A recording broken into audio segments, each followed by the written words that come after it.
Ok, très bien, on peut recommencer. Donc j'ai le grand plaisir de présenter Ian Roberts, professeur à l'université de Cambridge. Ian a obtenu son doctorat à l'université de la Californie du Sud et puis il a travaillé pendant de longues années à Genève et on s'est connus à cette occasion, on a beaucoup collaboré. Ensuite, il a été professeur à l'université de Bangor, au Pays de Galles, et puis à Stuttgart, aussi en Allemagne, et puis à Cambridge, avec un passage aussi à l'école de hautes études ou de recherche avancée de l'université de Pavie. Donc Ian est un grand spécialiste de syntaxe comparative, de syntaxe diachronique. Son livre sur la syntaxe diachronique du verbe en anglais et en français est un modèle de comment il faudrait faire l'étude de la diachronie en utilisant la grammaire générative. Il a publié plusieurs monographies, dont une récente sur la théorie des paramètres, justement, en présentant les résultats du travail du groupe de recherche financé par un projet IRC à l'université de Cambridge. Et aujourd'hui, il va nous parler de cette question en présentant un cadre qu'il a développé avec Dalina Kallulli de l'université de Vienne. Bien, merci beaucoup et bienvenue. Merci beaucoup. Je vais parler en anglais parce que c'est ma langue maternelle. Mais si vous avez besoin si vous voulez poser des questions en français ou si vous avez besoin d'explications en français, évidemment, il n'y a pas de problème. Anche in italiano, casomai. But I'll stick to English and try to avoid a tendency to speak too quickly. So as Luigi said, this is joint work that I'm developing. It's very new work, actually. We don't yet have a paper, but it's very new work that I'm doing in collaboration with Professor Dalina Kallulli of the University of Vienna. And we're trying to develop, as the title says, a new approach to the parameters of universal grammar. So the outline. I'll first present the notion of principles and parameters, which Luigi alluded to several times in his presentation. I'll just present the idea and give some examples. And then I'll discuss what one can consider now, I think, the standard approach to the nature of parameters, which is the so-called Borer-Chomsky Conjecture, which again Luigi in fact mentioned. I'll then present our alternative based on the notions of redundancy and deficiency, which I'll try to define and explain, and then give some case studies, and then conclude with an intentional definition of parameters and features. So let's begin. So just to give the basic idea of parameters, one very simple, I think, but very influential idea was put forward by the Chinese linguist Jim Huang in his 1982 MIT dissertation, where he proposed that Chinese type languages differ from English type languages in how they form interrogatives. So in English, to form a simple WH question, as we would call it, the WH word or phrase containing a WH pronoun or determiner goes to the beginning of the sentence. So we have questions like, what did John eat? And of course here we understand what as the direct object of eat, but it's not in the standard direct object position of English, which would be the immediately post-verbal position. That is marked instead by what is called a trace or a copy of the moved element, but which is in fact silent. On the other hand, the Chinese sentence corresponding to 1a is this.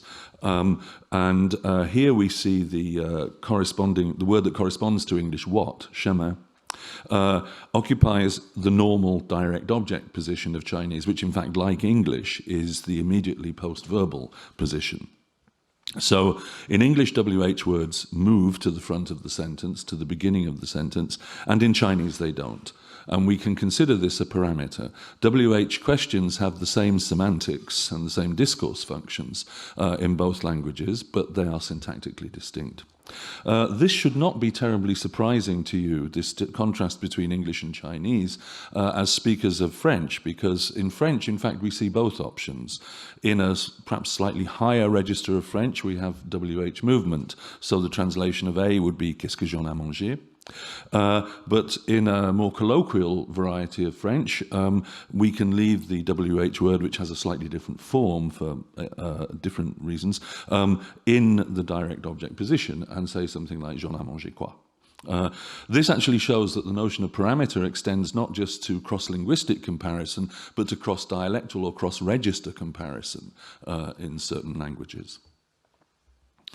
The principle here would be that clauses must be marked for their clause type, which is related, of course, to their speech act function, as clauses must be typed as interrogatives, declaratives, imperatives, etc.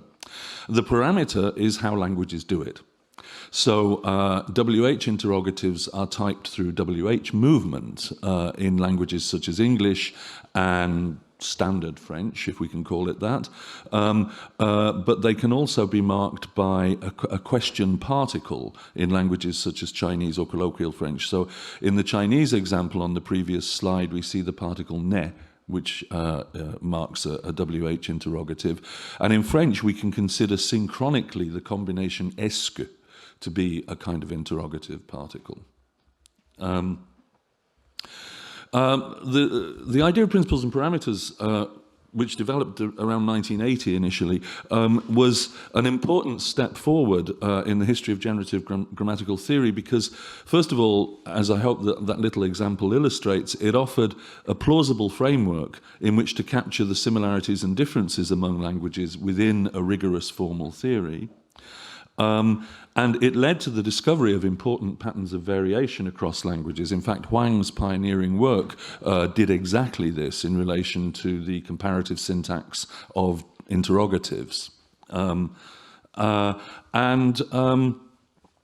consequence, which in fact Huang himself pointed out at the time, and Chomsky took this up as well around that same time, it became possible, or arguably necessary, to discover properties of one language, say English or French, by studying aspects of distinct genetically unrelated languages such as Chinese or an African language such as Gungbe, and vice versa. So this led comparative generative syntax into a very different kind of intellectual world to the traditional philologies where one would be, say, an expert on French or Italian or the Romance languages and not worry about Japanese or Bantu languages or English.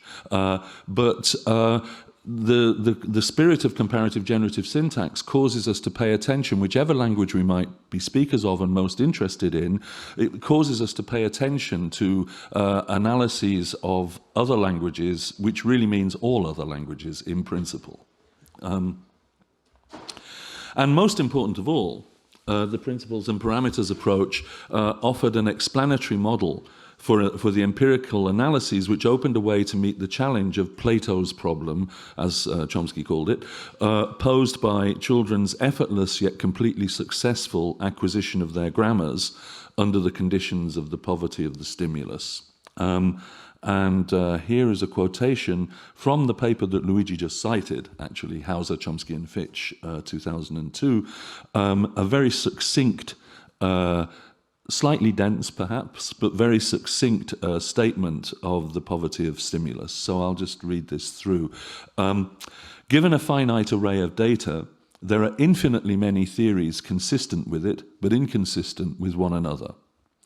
In the present case, that's language acquisition, there are in principle infinitely many target systems consistent with the data of experience, and unless the search space and the acquisition mechanisms are constrained, selection among them is impossible. The difficulty of this problem leads to the hypothesis that whatever system is responsible must be biased or constrained in certain ways. Such constraints have historically been termed innate dispositions, and those underlying language referred to as universal grammar.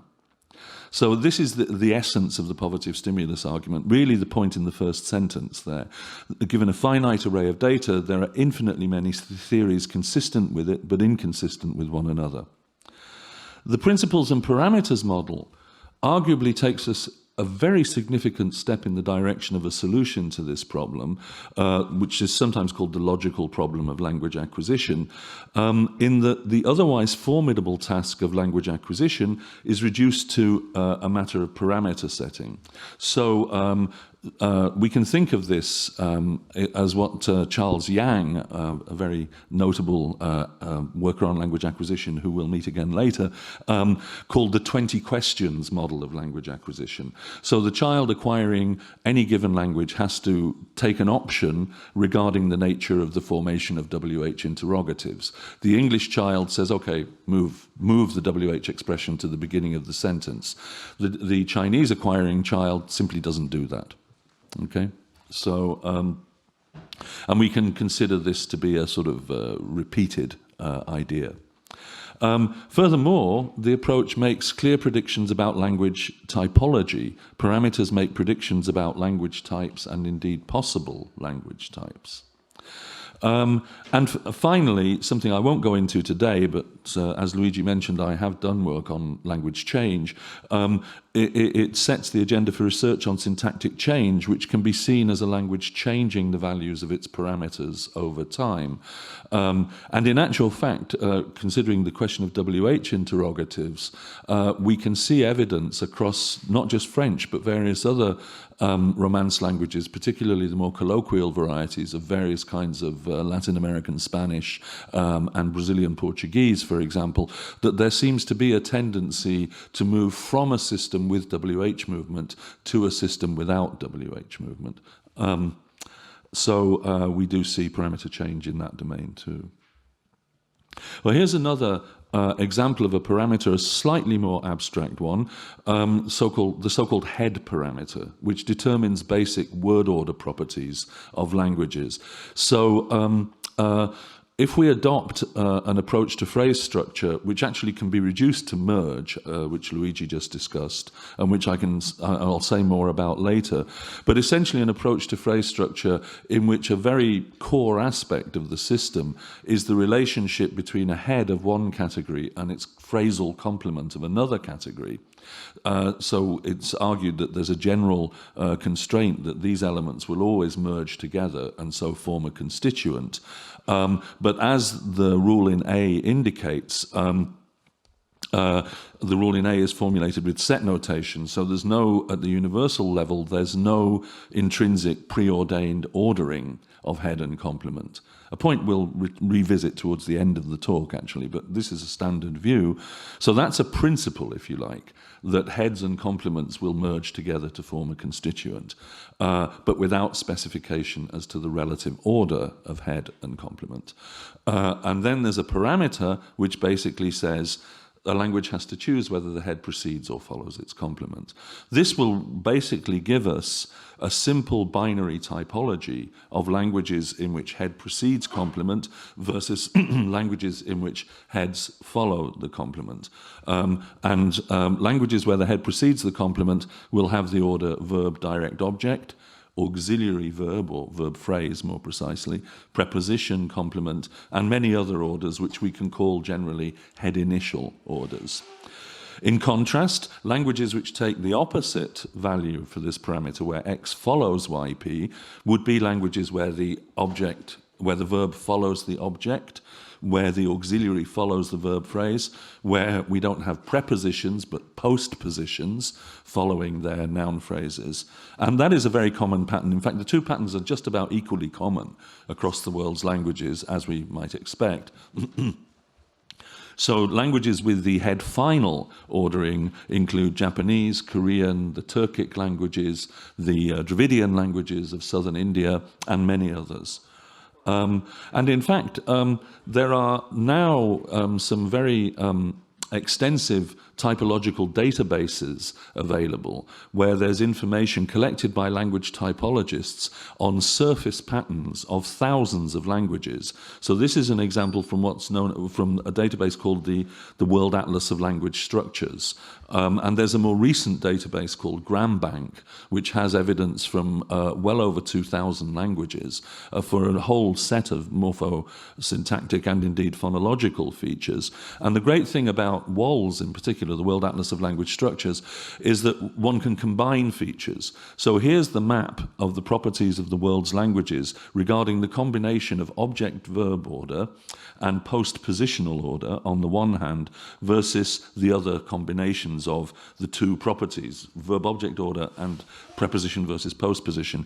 And you can see that the head-final order, the one where we have object-verb and postposition, is extremely common in the world. Those are the yellow squares. You can see it's almost all of Asia except Southeast Asia. There's a belt across the middle of Africa. There's a few languages in Papua New Guinea and Australia, and then a large number, the majority, of the indigenous languages of North and arguably South America. Then the blue circle it represents head initial languages. That's languages with verb, object, and prepositional order. And again, you can see it's extremely common, and you can see that it's areally distributed. So Europe, you might spot one yellow circle there in northern Spain. That's Basque. Okay. But otherwise, the whole of Europe, just about, all of sub-Saharan Africa, just about, except for a few languages in South Africa, Southeast Asia, Indonesia, the Pacific, and then the Pacific Northwest of North America, Central America, and parts of South America. And you can see that the OV postposition and VO preposition are really dominant. In actual fact, the sample here is just under 1,000 languages. So you can convert, or just under 900, you can approximately convert those figures into percentages. And so you can see that together, the head final and head initial orders represent over 80% of the languages. The other two patterns are found, however, which is an issue, but they're much less common. So you can see some red triangles there, in particular, actually, in Iran. The Iranian languages do show some unusual properties. And you can also see some green diamonds, particularly in West Africa, if you look. But the basic point here is that the head parameter makes very good, not perfect, but very good typological predictions. But there is a problem with what are sometimes called disharmonic languages. The notion here is that languages can be harmonically one way or the other, harmonically head initial or harmonically head final. And actually, we don't have to look very far to find a very well-known case of a disharmonic language, namely German. Which has object-verb order, which you can see in subordinate clauses. There's a complication in main clauses that I'll perhaps talk about later. But it's largely prepositional. Actually, German does have some postpositions too. And Latin is a similar case. And then a different kind of disharmony is represented by Chinese, which has verb-object order, as I mentioned earlier, but in relative clauses, the head of the relative follows the relative clause. So instead of saying, the man I met yesterday, you say, the yesterday I met man. We also see actually micro-variation regarding typological properties, even again, just in very familiar languages. So in English, the neutral order of possessor and possessee is for the possessor to precede the possessee, with the apostrophe S marking the possessor. So something like my aunt's pen. But of course, in French and the other Romance languages, the order would be the opposite: possessee, possessor, la plume de ma tante. And actually, just a note here, some of you may know this, but I chose that example deliberately because in traditional introductions to French for English speakers, for some unknown reason, la plume de ma tante was one of the first phrases English speakers were supposed to learn, which is really bad because it contains two phonemes that are really hard for English speakers to pronounce, namely the U of plume and the nasalized vowel in tante. So most English speakers would say something like la plume de ma tante. But of course that's not correct. Moving on to another parameter,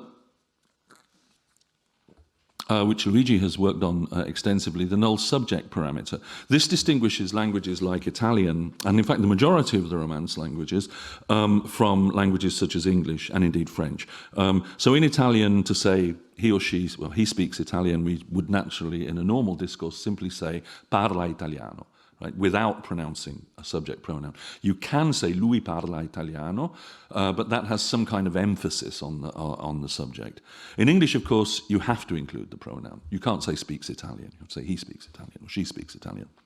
In French, parle italien is, of course, a grammatical sentence, but it's an imperative. It's not grammatical as a declarative. So we can formulate the null subject parameter by saying, can a silent pronoun, a phonologically empty pronoun, which we write as pro, be the subject of a finite declarative clause? So the answer would be yes for Italian, no for English and French. In fact, not just Italian, but Spanish, Greek, Albanian, which is Dalina Kallulli's native language, Chinese, and many, many other languages. No English, French, almost certainly, and in fact, all the other Germanic languages pattern with English in being non-null subject languages. Here's another example of a parameter. The so-called verb movement parameter, or verb placement parameter might be a better term for it. So here we have two sentences, English and French, and they look as though they have almost exactly the same syntax. Harry and Hermione follow Filch. Harry et Hermione, is that how you pronounce it? Hermione? Suivent Russard. So we have SVO order, we have a structure like this for the English sentence, rather clearly. Again, we saw similar examples from in Luigi's presentation. But of course, if you look at the order here, if you look at this sentence, we could have the verb either in the verb position or in the tense position. In fact, we know that in English the verb is in the verb position because it follows adverbs that modify the verb phrase, such as often. So Harry and Hermione often follow Filch is a grammatical sentence of English. And in fact, the opposite order of verb and adverb here, Harry and Hermione follow often Filch, is ungrammatical. Quite sharply ungrammatical, in fact. Then if we look at the French counterpart with the adverb often, souvent, we have Harry et Hermione suivent souvent Russard. So note the order here, suivent souvent, not souvent suivent. Right? So the verb in French is not in the V position, but it moves. It's supposed to be in the T position. It moves from the V position to the T position in French. So here we have a movement parameter. English lacks this operation of V to T head movement. French has this operation. Diagnostic is adverbs and actually other materials such as negation, not in English, and pas in French, whether they precede or follow the finite verb. Other languages with V movement include basically all the other Romance languages. Other languages lacking it include, again, Chinese. So those are some examples of parameters. And I hope that gives you a sense of how we can use this notion as a descriptive tool for just analyzing differences among languages, but also as a theoretical tool for setting up language typologies, and most importantly, for giving a model for language acquisition. But of course, the natural question that arises is, well, what is a possible parameter? And here is where the Borer-Chomsky conjecture comes in. So this was originally, it's called the Borer-Chomsky conjecture because it was originally proposed by Hagit Borer back in 1984 and adopted and adapted by Chomsky in his monograph, The Minimalist Program from 1995, which again Luigi mentioned. And the hypothesis states that all parameters of variation are attributable to differences in the formal features of the functional heads in the lexicon. So Luigi mentioned this, but I'll just go over this quickly to remind you. We make a distinction in the current theory between lexical and functional categories. The lexical categories are nouns, verbs, adjectives, adverbs, and prepositions. These are open class categories. You can easily invent new ones. In fact, with technological developments and so on, new nouns and verbs are constantly coming into all major languages these days, or borrowed among them. And arguably the lexical categories are universal or close to universal. Certainly a basic noun-verb distinction seems to hold in all known languages. Functional categories, on the other hand, are small closed class categories that convey grammatical information. So these include things like auxiliaries, in English modal auxiliaries like must or the verb to be, determiners such as the and complementizers such as if, that and for, that is, subordinating conjunctions in more traditional terminology, elements that introduce complement clauses. These are closed class. New ones do come into the language now and then, but very slowly. They're very, very rarely borrowed from one language to another. And you can't just, invent a new one on the fly the way you can invent a new noun if you want to. And they also vary enormously from language to language. I've given English examples here, but there are some of these, these categories vary across languages, and some of them arguably don't exist in certain languages. So, for example, Chinese, once again, lacks definite and indefinite determiners. It's debatable whether Chinese has anything clearly identifiable as a complementizer. The counterparts to auxiliaries are very different to familiar Indo-European languages in a number of ways. So this is where we find the variation. And this is what the Borer-Chomsky conjecture essentially states. But it states it in terms of this notion of formal feature. So what are the formal features? That is obviously a question we have to ask and try to provide a good answer to. Well, typically, in introductions to linguistics and textbooks, you'll see a list like this. Person features, first, second, and third. Number features, singular and plural, perhaps dual in some languages. Case features, such as nominative, accusative, and so on. Categorial features, noun and verb, or N and V. And features determining movement. So we could argue that in English there's a feature of some kind that causes the WH movement operation that we saw, which is absent in Chinese. In French there's a feature of some kind that causes verbs to move to the T position, which is absent in English, and so on. And so on. But what's the so on here, right? This list is at best incomplete. Nobody doubts that. And it's clearly an extensional definition. It's just a list, okay, which is in some deeper theoretical sense unsatisfactory. What would an intentional definition of formal features look like? Well, it would have to have a form, you might think of this as a Tarskian form if you're familiar with that literature. It might have a form like this. F is a formal feature of universal grammar if and only if P, okay? And so then the question is, what is the content of P? Right? That's the nub of the intentional definition. At present, we don't have a clear answer to this question. And this, I think, is a problem for the theory as it currently stands, arguably a very serious problem. Why? Well, because it arguably undermines the Borer-Chomsky conjecture, since without a definition of this kind, no real predictions can be made as to the limits to cross-linguistic typological variation. Okay? It also weakens the 20 questions theory of language acquisition. And while it is clear that features such as agreement and case, so person, number, case, relate to the content of inflectional systems in very many languages, including languages with a very impoverished inflectional system such as English, and that inflectional systems are the locus of a great deal of cross-linguistic variation, the Borer-Chomsky conjecture does not prevent the postulation of arbitrarily strange features as it stands. Right? And here's an example. I'll get to an example in a moment. It relates to the nature of merge. Since Luigi went through this, we can perhaps go through this fairly quickly. So merge basically takes two elements and forms a set which can be interpreted as a little piece of syntactic structure from those two elements.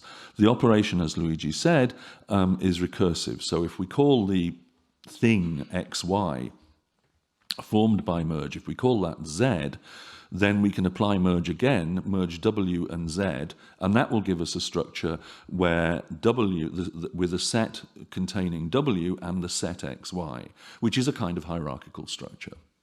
Okay. And arguably, you can't get any simpler than this. We could think of merge, so the crucial point here is that binary merge is arguably the simplest possible form of merge. We could have unary merge, so merge X just forms the set containing just X. But that's no use for a theory of syntax because it doesn't combine anything. So we need at least binarity to combine things. Binary merge, therefore, is maximally simple. N-arity for n greater than 2 is intrinsically more complex. But what prevents us from, in terms of the Borer-Chomsky conjecture, from postulating a crazy formal feature such as plus or minus n-ary merge? Why don't we allow that some languages don't have binary merge, but n-ary merge, while other languages, say English and French, have binary merge only? A positive value for that feature would allow multiple merge to a single head, creating a flat structure of any number of categories, but with no hierarchy among them. Now, this was once thought to exist. It was once thought that there was a class of languages known as the non-configurational languages. A very famous example was the Australian language Walberi, which was discussed and analysed by Ken Hale, who was a linguist at MIT at the time, and a colleague of Chomsky's. And Chomsky, in fact, took up the idea too. So for a while in the 1980s, people talked about a configurationality parameter. So Walberi and many other Australian languages and many indigenous languages of North America and elsewhere were thought to be non-configurational, having flat structures, while our familiar Indo-European languages, or at least certainly the Germanic and Romance languages, were thought of as configurational. However, with time, essentially every language that had been thought to be non-configurational, having flat structures, showed properties of binary branching. To go into how that was demonstrated is rather complex, but now the conclusion in mainstream generative grammar is that the notion of non-configurationality is irrelevant, essentially. There are no non-configurational languages. All languages have binary branching phrase structures generated by binary merge. Therefore, we want to rule out F here, right? But the Borer-Chomsky conjecture as it stands can't do that. It's a formal feature of a functional head, so why not? So we need to do something about this. So this brings me then to the present work to develop an alternative to the Borer-Chomsky conjecture, which addresses this problem. So we need to restrict the set of features to which the Borer-Chomsky conjecture, or whatever replaces it, actually applies. We need to rule out crazy features like plus or minus n-ary merge in a principled way, while, of course, still providing an account of attested variation, for example, in inflectional systems. And ultimately, of course, we'd like to give an intentional definition of formal features. This is what we're doing. So let me come now to our proposal. So the proposal is that the two key notions that define parameters are redundancy and deficiency. I'll explain what that means. So most of the time, there's basically a one-to-one correspondence between form and meaning. This is an idea that has its roots in Saussure's notion of the linguistic sign. So, for example, we can say that the word dog means chien. Okay. Here I'm following a noble 17th century tradition of taking French to be the language of thought. Words like dog, Hund in German, cane in Italian, chi in Welsh, all mean chien, or perhaps some logical formalism in formal semantics that corresponds to that. And similarly, cat in English, Katze in German, gatto in Italian, kath in Welsh, all mean chat. Okay. But, of course, if we look into the grammatical words, we can say, well, suddenly this one-to-one correspondence disappears almost immediately. So in English, for the definite article, we have the invariant the. But in German, the definite article has a whole bunch of case number forms, der, die, das, den, dem, des. In Italian, it has several forms, some of them phonologically conditioned, il, I, la, le, li, lo. In Welsh, there's just a. So all of those correspond to le in the language of thought, which has a logical representation, something like that. And of course, we also know that there are languages where there's no definite article at all. Russian, Latin, Chinese. And then there are languages where there's no opposition between definite and indefinite articles. So Welsh has the definite article but no indefinite article. Same in Hebrew, same in Icelandic. So this is where we see the variation. So our approach then is to say that there are two key notions behind parametric variation. The first is redundancy, and we can define redundancy like this. A feature is redundant if it involves a many-to-one form-meaning relation, i.e. if at least one of its occurrences is invisible to the syntax-semantics interface. And a feature is deficient if there is a 0-to-1 form-meaning correlation, i.e. if it is silent, in other words, invisible to the syntax-phonology interface. So we can say, well, definiteness is a universally given formal feature, which is redundantly marked in German and Italian, as we saw, because there's a many-to-one form-meaning correlation in those languages, in different ways redundant, and deficiently marked in Russian because it's not overtly marked by articles. So it then follows that we can say definiteness is a formal feature because cross-linguistically it shows both redundancy and deficiency. There are two immediate positive consequences to this. First, merge is clearly neither redundant nor deficient, and so it cannot be parameterized. So that rules out our crazy feature, which the Borer-Chomsky conjecture couldn't do. Second, lexical categories are equally neither redundant nor deficient, so we immediately understand why parametric variation is limited to functional categories, which the Borer-Chomsky conjecture simply stipulated.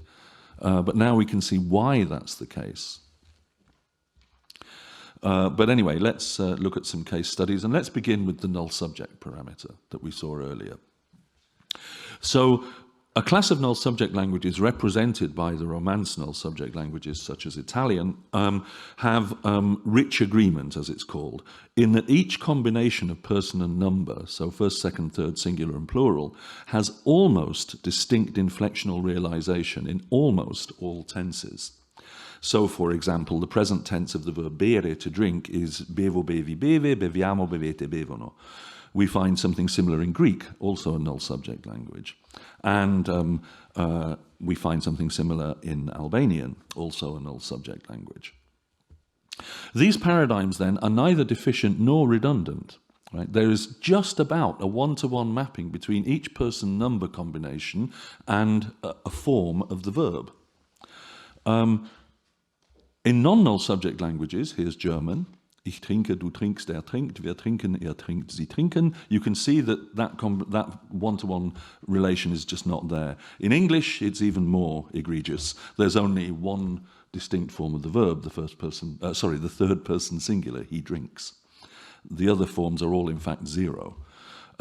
So we can see then that these systems are redundant and deficient in various ways. So, and in fact, a German linguist, Gerion Müller, proposed 20 years ago now that null subjects cannot be licensed, are not allowed in languages which have agreement paradigms which show what he called system-defining syncretisms. And so this basically applies, it certainly applies to both English and German. It does not apply to Italian, Greek and Albanian, as we saw earlier. What does system-defining syncretism really mean? Well, Müller proposed that these are created, these syncretisms, by what are known as impoverishment rules. And impoverishment rules are simply rules which delete features in the morphology. So in German, there's a syncretism between first and third person in the plural. Okay? And that's actually true for all German verbs, including the verb to be. In English, there's a great deal more impoverishment of this kind. So first and second person in contemporary English are always zero. Third person is zero in the past. and 0 in the present plural. So we can say that these features are deleted in those contexts. So impoverishment rules delete features and thereby create deficiency. So this is a domain of parameterization. So deficiency plays a fundamental role in the null subject parameter. The functional heads bearing person-number agreement features must not be deficient in null subject languages. Okay? And in fact, here we can introduce, this is some very new work that I've been doing on my own. We can bring in a very interesting idea. This is the tolerance principle proposed by Charles Yang, who I mentioned earlier. So he basically, in his 2016 monograph, put forward this notion, the tolerance principle. So let R be a rule applicable to n items of which E are exceptions. R is a productive rule if and only if the number of exceptions is equal to or less than theta n, where theta n is n over the natural logarithm of n. Okay? Now, we can apply this to null subject languages. This is something I've been doing just recently. So take R to be the rule that all person-number combinations must have distinct exponents of person and number features, maximally rich agreement. N is therefore 6. 6 person-number combinations. The exceptions E are non-distinct person-number forms. Such forms violate the rich agreement rule or principle just stated. If we apply this to, from the previous slide, to a 6-cell person-number paradigm, we have the following. Theta n is 6 over the natural logarithm of 6, which is 1.79, so that comes out to 3.35. Okay? So that tells us that 4 non-distinct forms means no null subjects, which is what you see in English and German, but not in Italian. Okay? But it's actually, we can take this a step further. Let's look across tenses. So Italian has 7 synthetic tenses: the present, the imperfect, the passato remoto, the future, the conditional, the present subjunctive, and the imperfect subjunctive. Okay? So there are 42 person number slots, 6 times 7. Theta n for 42 is 11.23. Okay? Of the 42 forms in Italian, 37 are distinct morphologically. So E is 5, which is less than 11.23. So that number of that amount of non-distinct forms is tolerated by the tolerance principle. So rich agreement is productive. Compare French, which has 6 synthetic tenses, if we exclude the imperfect subjunctive, which is moribund in the contemporary language. So theta n is 10.06. But there's a lot of phonological and morphological syncretism across those forms in French. So there are just 15 distinct forms. So E is 36 minus 15, 21, which is more than 10.06. So the transparency principle characterizes French as lacking rich agreement, and French is a non-null subject language. German has 4 synthetic tenses, so n is 24, theta n is 7.5, but there are 10 distinct forms, only 10, so E is 14, so German is correctly predicted to be a non-null subject language. It's not worth doing the calculation for English because it's just obvious. Okay? So I've done it actually, but I didn't put it on the slides. In fact, the transparency principle makes very accurate predictions regarding rich agreement and null subjects in every case. A particularly interesting one, which I haven't put on the handout here, is it correctly distinguishes European Portuguese from Brazilian Portuguese. Brazilian Portuguese emerges as having impoverished agreement and is tending to change in the contemporary language towards being a non-null subject language. This is actually important because the fact that the tolerance principle gives us very accurate results is, I think, very interesting in itself. But the premise that the rule is that person-number combinations must have distinct exponents is important because it implies that the universal grammar default is maximum specification of those features. We can then think that the role of, in acquisition of a language such as English or German, the child learns that there is not that maximal exponents, and thereby the system is incompatible with null subjects. This applies to languages which have such features to begin with. We could, for example, think that languages entirely lacking inflection of this kind, such as Chinese, lack such features to begin with. But in any case, poor agreement and non-null subjecthood follow from impoverishment rules which create deficiency. Okay, now let's move on to verb movement. And here I want to report very briefly some results of very important work by an Italian linguist, Norma Schifano, who's based in Birmingham in England. She started from the opposition between French and English that I mentioned earlier with the Harry Potter examples. But she pointed out, well, the standard assumption in the generative literature was, until her work, that all the Romance languages were like French.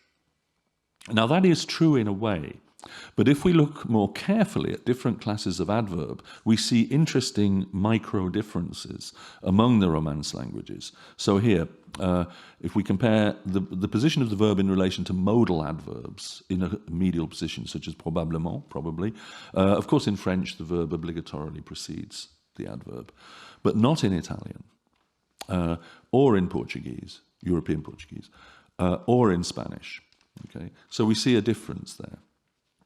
If we look at a different set of adverbs, such as aspectual adverbs, like already, again in French the verb clearly precedes the adverb, and in Italian, but not in Portuguese, here we have the order já sabe, and not in Spanish.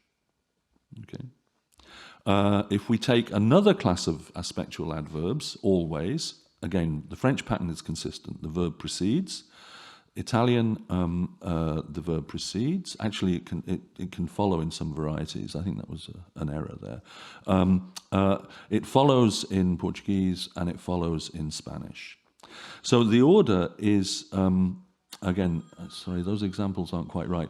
The basic conclusion from Schifano's work is that the French verb precedes all adverbs. The Italian verb follows modal adverbs but precedes aspectual adverbs. The Portuguese verb finds itself in between different classes of aspectual adverb, and the Spanish verb follows all of these adverbs. So Schifano proposes a structure for the clause where we have separate positions for agreement, mood, tense, and different kinds of aspect, perfectivity and progressivity. And what we see is that the French verb raises to a position which is high enough to precede all of the modal, temporal, and aspectual categories which contain these adverbs optionally.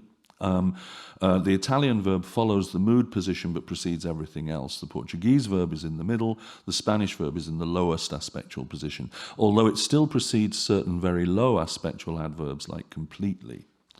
Another very interesting observation that Schifano makes is that the extent of verb movement is inversely correlated to the richness of mood, tense, aspect, inflection. So French, for example, lacks a fully productive subjunctive and in the spoken language lacks a simple past tense. Northern regional Italian lacks a synthetic past tense. It's like French, the periphrastic form is used instead of the simple past. But the Ibero-Romance languages use a synthetic past tense, have very productive subjunctives, and they differ slightly in the interpretation of the perfect. So Schifano basically says these differences correlate to the different heights of verb movement. So here again, then, we can think that impoverishment is at work in defining the languages which have the less productive morphology. So arguably in French we have two impoverishment rules, one which eliminates the subjunctive in lexical verbs and one which eliminates past tense in lexical verbs. Northern regional Italian only has the second of these two, the subjunctive is productive. Spanish and Portuguese lack both. As I said, they differ regarding the perfect, which we don't need to go into here. And French has the most verb movement with the poorest instantiation of tense, mood, aspect, inflection. Spanish is the opposite on all counts, and Italian and Portuguese represent intermediate cases. Okay? The crucial thing here is that we can say then that impoverishment rules are at work in defining these differences. The impoverishment rules lead to deficiency. So again, this is our notion of parametric variation. Again, looking now again at English versus French. Here was the basic contrast. Harry and Hermione often follow Filch. Harry et Hermione suivent souvent Hussard. So English lacks verb movement entirely, and the reason for this is that English verbs lack mood and aspect inflection entirely and only show a very rudimentary tense marking. In this respect, English is almost like Chinese. But those features, though, mood and aspect features, are present in the grammar of English. It's just that they're morphologically instantiated in a very different way. They never show up on main lexical verbs, but of course the auxiliary system, which in English is quite rich, do have such features. And in fact, it was noticed many years ago by Joe Emmons that the auxiliaries have and be in English do move. And we can see this in relation to adverbs like often. So if we take the progressive aspect in English, Harry and Hermione are often following Filch. That's the natural order. Okay, so the be precedes the adverb, or in the perfect, Harry and Hermione have often followed Filch. Again, the natural order is for have to precede often. So English auxiliaries behave like French verbs. That was really Emmons's old observation. They instantiate those features, which main verbs do not in English as a matter of morphology. So again, then, we see that deficiency in the form of impoverishment rules plays a fundamental role in determining verb movement parameters. Okay, I think I'll skip the section on voice because it's rather complex. Dalina Kallulli and I have a whole paper. Actually, here, the Albanian voice system is particularly complex, so we perhaps won't go through that here for time reasons. I can come back to it in the question period if need be. Let me move on to word order, because we mentioned that earlier. So remember, we had the head parameter. This is just repeated from the earlier slide. So a head and a complement form a constituent. They're merged together to form a constituent with order not specified at the universal level. And the head parameter then arguably determines whether the head precedes or follows its complement, giving the basic typology distinguishing English-type languages, Romance-type languages for that matter, from languages such as Japanese, Korean, and so on. Well, I'd now like to suggest an alternative to the head parameter, and this follows, again, Luigi alluded to this in his talk, this follows proposals by Richie Kane to the effect that, in fact, there is a universal underlying order of head and complement, which is head initial. Head final orders of the kind we see in many languages result from the movement of the complement around the head. So if the object moves around the verb, we have a structure like this, okay? That gives us object-verb order. If the verb moves, this operation is sometimes called roll-up. If the verb rolls up around tense, we get a structure like this one. And if we think of auxiliaries as being situated in the tense position, then this will give us verb, or actually VP, auxiliary order. So head-final languages generalize these kinds of movement rules. That was essentially proposed by Kane 30 years ago. But what triggers complement movement? That then becomes, if we adopt this approach, that becomes the question for understanding cross-linguistic word order variation. Well, remember we had merge earlier, and again Luigi talked about it. As Luigi said, merge basically forms a simple piece of structure.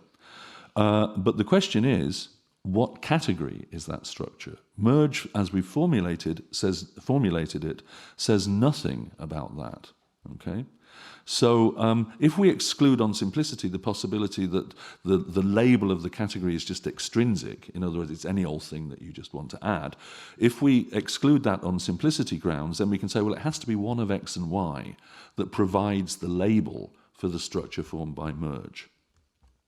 And in fact, there's labeling, determining which of X and Y provides the label and when, has been a focus of a great deal of technical work in the past 15 years or so now, beginning with a couple of very influential papers by Chomsky. Again, Luigi has at least one paper on it, probably more than one, I think, right?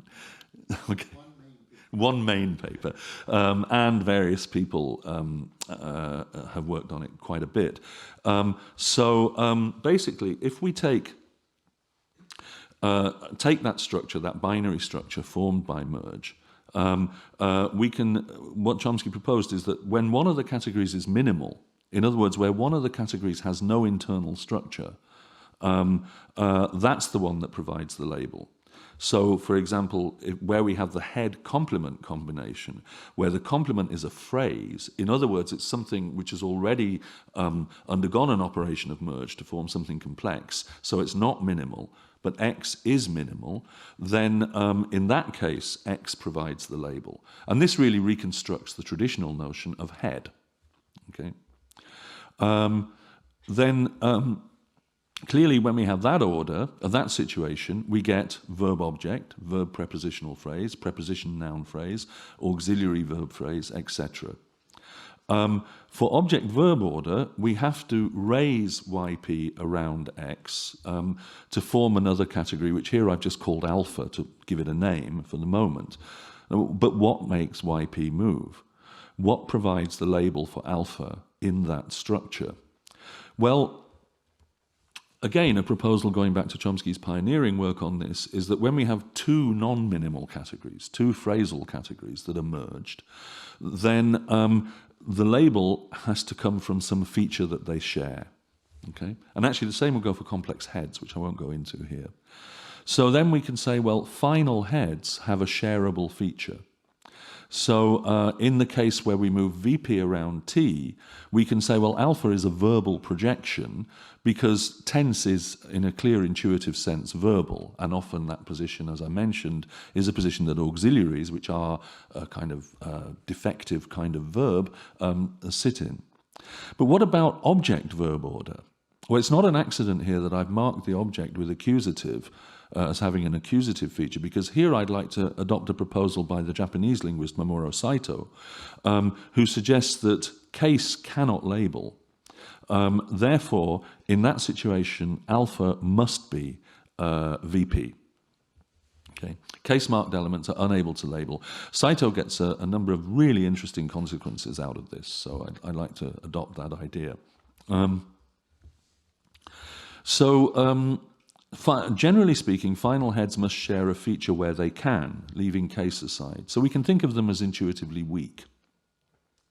Strong heads, which can label alone, typically have giving head initial order, typically have morphological exponents. So we can think then that we can adopt a concept from language typology of head marking languages, that is, languages in which, for example, the verb or the tense or the auxiliary marks agreement.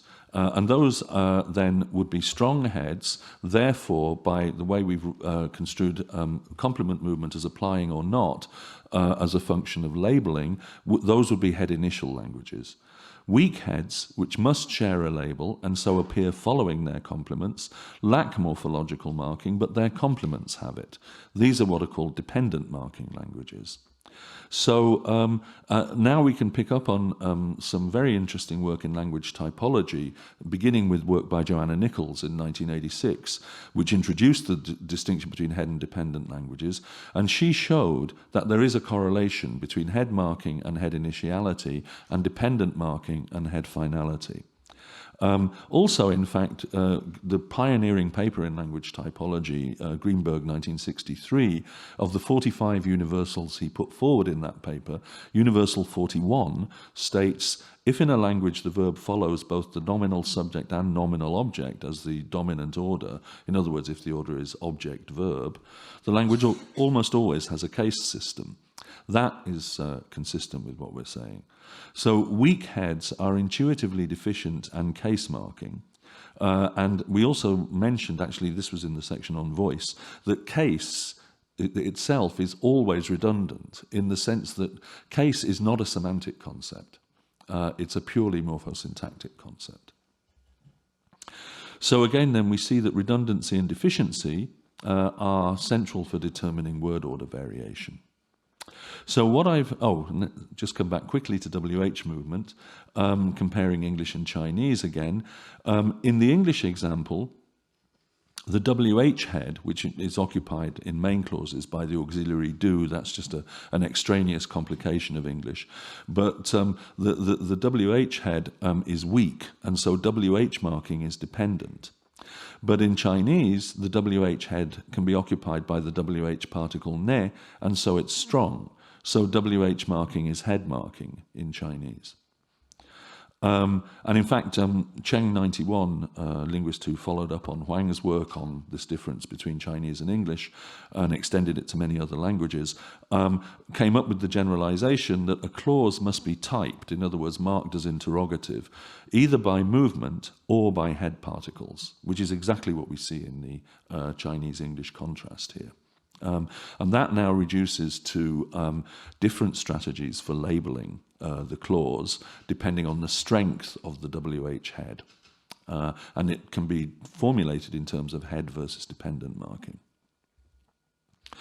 And then just as a last point, this is some earlier work by Dalina Kallulli, which we picked up on more recently. In English, there's an intriguing little paradigm involving so-called existential sentences with the dummy pronoun there. So the normal thing here is that there does not agree with the subject, that is there as a subject does not agree with the verb or the auxiliary. Instead, it's the post-verbal NP that does. So we have things like there are students in the room. And changing are to is, in other words, putting the auxiliary in the singular, is ungrammatical unless the auxiliary is contracted. So there is students in the room is ungrammatical. There's students in the room is grammatical. This is a very, this is my native judgment, but many other English speakers, it's a very clear judgment, actually. Well, Kallulli proposed way back that actually that apostrophe S in C is not a reduced form of is, but it's a reduced form of has.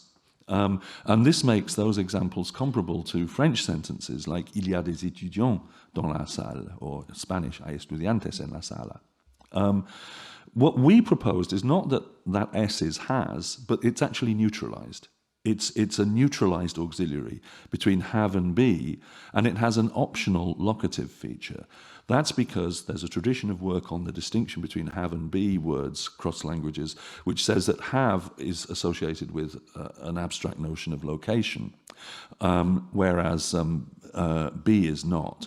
So let's say then that have auxiliaries have a lock feature, be auxiliaries lack them, therefore the neutralized auxiliary optionally has a lock feature. Now, in the sentence, there are students in the room, we have agreement in number. We can think that there is abstractly plural. The phi here just means number, in this case.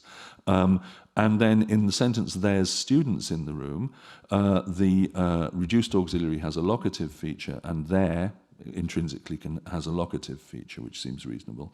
In there is students in the room, is has a number feature, there has a locative feature. They don't agree. Therefore, the sentence is ungrammatical. And actually here we can think that is the head of the sentence, the T element, and there is, in the specifier of the head, it's a non-head element. Those two, so we have an XP-XP structure, XP-YP structure of the kind we saw earlier. And so there's a failure of XP and YP to share features, and so the whole sentence fails to be labeled, whereas in A and B it can be labeled. So that's what this says. We have actually YP-XP subject-predicate structure without a shared feature, so labeling fails. Then we conclude in the work we've done on this, as I said, that this apostrophe S is a neutralized have-be auxiliary, probably the only one in modern standard English, but non-standard English has a negative auxiliary which is completely neutralized between have and be, and that's ain't, which you may have come across and which I was told off for saying when I was in school. It's very strongly normatively proscribed, but everyone says it. And also in Southern Italo-Romance there are various auxiliaries which appear to neutralize have and be. So neutralized auxiliaries are certainly found. And neutralized auxiliaries are deficient, okay, by our definition of deficiency. They don't tell us whether it's have or be. Okay, so to conclude, we see that our approach, this redundancy and deficiency-based approach, avoids certain problems with the Borer-Chomsky conjecture. But it can still do a lot of work for us in relation to the null subject parameter, verb movement parameters, voice parameters, which we didn't see, word order variation, and WH movement. So then we can come back to our intensional definition and say F is a formal feature of universal grammar if and only as F is redundant and or deficient. Okay. And that leads us to a conjecture which we modestly called the Kallulli-Roberts conjecture, which is that all parameters of variation are attributable to redundancy and or deficiency of formal features of the functional heads of the lexicon. Of course, this can also be seen as a refinement of the Borer-Chomsky conjecture rather than a rejection or refutation of it. But we think it's a refinement that's needed for the reasons I gave and that is potentially very productive. So, voilà. Merci beaucoup.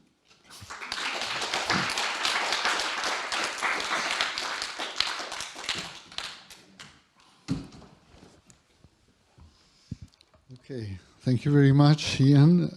It's clearly the project of moving from an extensional definition of the relevant properties to an intensional definition is needed and extremely important.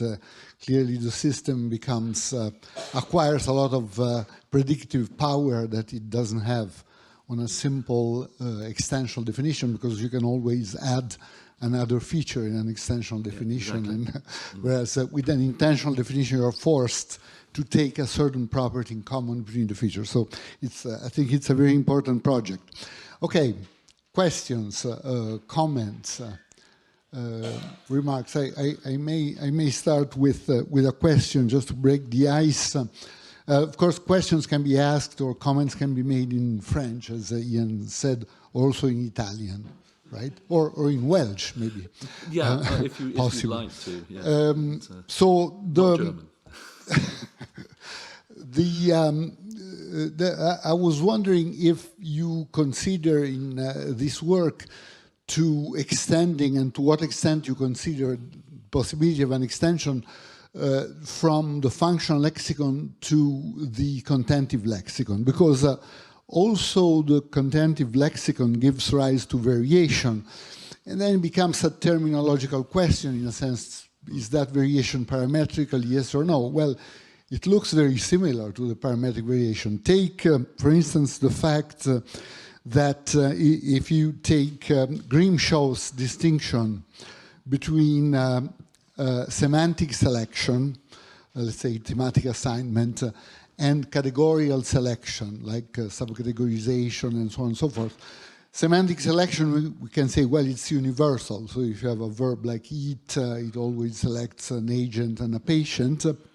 But categorical selection clearly varies, and it varies in a way that enters into complex interactions with other properties. Take simply for instance, the class of epistemic verbs in English and in Romance.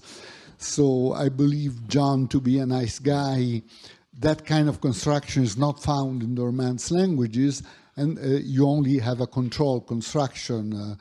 Jean croit être un type sympathique, something like that. And so this is a difference that correlates with a property of a lexical head, believe versus croire.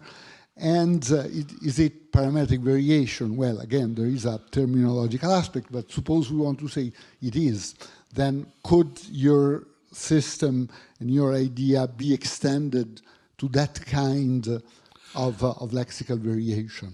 Yes, I think in principle it definitely could. This is something that we've been thinking about and talking about, but we're not quite at the stage where we want to go public with the ideas just yet. But yeah, and this can be an advantage over the Borer-Chomsky conjecture, since in the case of the Borer-Chomsky conjecture, if you say that believe differs parametrically from, say, croire, then, well, they're both verbs. So actually, on the face of it, that's where the Borer-Chomsky conjecture could at least appear to be too strong. Of course, one could try to attribute it to the complementizer system or to some other functional category, but the point is that the Borer-Chomsky conjecture kind of rules out what might seem on the face of it the simplest idea, which is that it's, as you said, it's a matter of mismatch between semantic and categorical selection on the part of a given class of verbs. So I think we can probably deal with that. Another case, actually, that is extremely interesting, potentially, that Memo Cinque pointed out to us at the when I gave that online talk recently, kinship terms. vary across languages. And in fact, there's anthropological work from the 1950s by Floyd Lounsbury and a couple of other people on kinship terms in many of the indigenous languages of North America, where the systems really do look very different to what we're familiar with in Europe. And these things, it's not an accident that anthropologists worked on this, because these things are actually very important in the indigenous cultures. But just to come closer to home, those of you who know Italian will be aware that the Italian word nipote translates to English, and I guess, yes, and to French, as two different words. So in English it means nephew, niece, or grandchild, right? So neveu, nièce, or grand-fils. And it's just, that's what the word means. And Cinque has pointed out, I forget right now the exact details of his analysis, but one thing that you can do with kinship systems is reduce them to formal features, such as linear descent, upward versus downward, so ancestry versus descendants, and then, of course, some various forms of siblinghood, which you can then put on the different generations, right? So essentially, English and French make a distinction between one move across and down, which would be nephew or niece, versus two moves down, right, which would be grandchild. And so it's possible to formulate this in feature terms and then say, well, in Italian, the feature that makes that distinction is simply neutralized. So one word, nipote, means grandchild and niece-nephew. And so that then can be reduced to a difference in formal features. But again, not of a functional head. These are nouns, very clear. And again, it seems you could always invent one, but it doesn't seem terribly plausible in this case, right? So, so here we can think, actually, that Italian has an impoverishment rule, deleting the relevant feature that's active in the kinship system. So that would be a case of deficiency. And that would give the result that the word nipote covers these two, well, what seem to me as an English speaker very clearly two distinct concepts of niece-nephew versus grandchild. So there is the potential, I think, here. So I think in this sense, we intend to develop this because, of course, this gives us an example where the Borer-Chomsky conjecture is too strong. Now, we saw a case where it was too weak with the crazy feature, but here's a case where it would be too strong and where the notion of deficiency, in this case deficiency, works much better. It seems to get things right. So, thank you. Merci beaucoup encore.